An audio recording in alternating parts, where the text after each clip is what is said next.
Welcome to Saturday log. ಇವತ್ತು morning ಎದ್ದಿದ ತಕ್ಷಣ ಸಡನ್ನಾಗಿ ಡಿಸೈಡ್ ಮಾಡಿದ್ವಿ, ಶನಿವಾರ ಅಲ್ವಾ ಎಲ್ಲಿಗಾದರೂ ದೇವಸ್ಥಾನಕ್ಕೆ ಹೋಗಿ ಬರೋಣ, ಆಂಜನೇಯ ಟೆಂಪಲ್ಗೆ.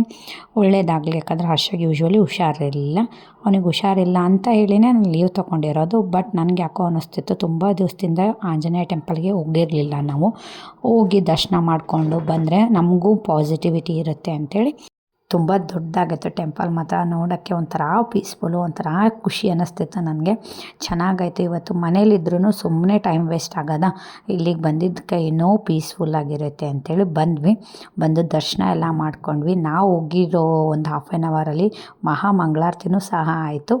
ತುಂಬ ದಿವಸ ಆದಮೇಲೆ ಎಲ್ಲವನ್ನೂ ಅಟೆಂಡ್ ಮಾಡಿದ್ದಕ್ಕೆ ತುಂಬ ಚೆನ್ನಾಗಿ ಅನ್ನಿಸ್ತಿತ್ತು. ಯೂಶ್ವಲಿ ಹೋಗಬೇಕು ಅಂತ ಅಂದ್ಕೊಂಡಾಗ ಹೋಗೋಕ್ಕೆ ಆಗೋದೇ ಇಲ್ಲ, ಬಟ್ ಇವತ್ತು ಮಾತ್ರ ಅನ್ಎಕ್ಸ್ಪೆಕ್ಟೆಡ್ಲಿ ಪ್ಲ್ಯಾನ್ ಮಾಡ್ಕೊಂಡು ಬಂದ್ವಿ. ಮತ್ತು ಅಲ್ಲಿ ಆಂಜನೇಯ ಟೆಂಪಲಲ್ಲಿ ಯೂಶ್ವಲಿ ತಾಯಿ ಹಾಕಿಸ್ತಾರಂತೆ.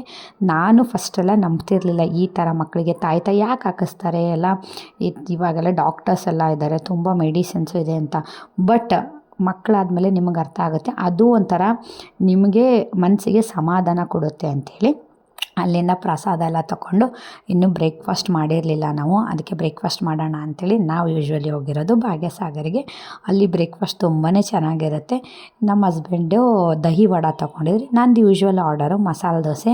ನಮ್ಮ ಹರ್ಷಗೆ ಅಂಥೇಳಿ ಸೆಟ್ ದೋಸೆನ ತರಿಸಿದ್ವಿ. ತಗೊಂಡು ಬಂದು ಅಲ್ಲಿಂದ ನಾವು ತಿಂದ್ಕೊಂಡು ನಾವು ಸ್ಟ್ರೇಟಾಗಿ ಹೋಗಿರೋದು ಒಂದು ಸ್ವಲ್ಪ ಫ್ರೂಟ್ಸ್ ಅದು ತೊಗೊಳೋಣ ಅಂತ ಹೇಳಿ. ಅಲ್ಲಿ ಹೋದಾಗ ನಮ್ಮ ಹರ್ಷಂದು ಹಠ ಅಂದರೆ, ಅವನಿಗೆ ಯಾವ ಟಾಯ್ ನೋಡ್ತಾನೋ ಅದನ್ನು ಬೇಕು. ಇವಾಗ ಹಠ ಅಂತೂ ತುಂಬ ಜಾಸ್ತಿ ಆಗುತ್ತೆ, ಪ್ರತಿ ಸತಿ ಇದನ್ನೇ ಮಾಡೋಕ್ಕಾಗಲ್ಲ ಅಂತ ಇವತ್ತು ಒಂದು ಸ್ವಲ್ಪ ಹತ್ತಿರ ಹಳ್ಳಿ ಅಂತ ಬಿಟ್ಬಿಟ್ಟೆ ನಾನು. ದಾರಿಯಲ್ಲಿ ಎಳ್ನೀರು ಕಂತ ಒಂದು ಸ್ವಲ್ಪ ಹೈಡ್ರೇಟೆಡ್ ಆಗಿ ಎಳ್ನೀರನ್ನ ಕಟ್ಕೊಂಡು ನಮ್ಮ ಮನೆಗೆ ನಾವು ಹೊರಟು ಬಂದ್ವಿ. Thank you for watching.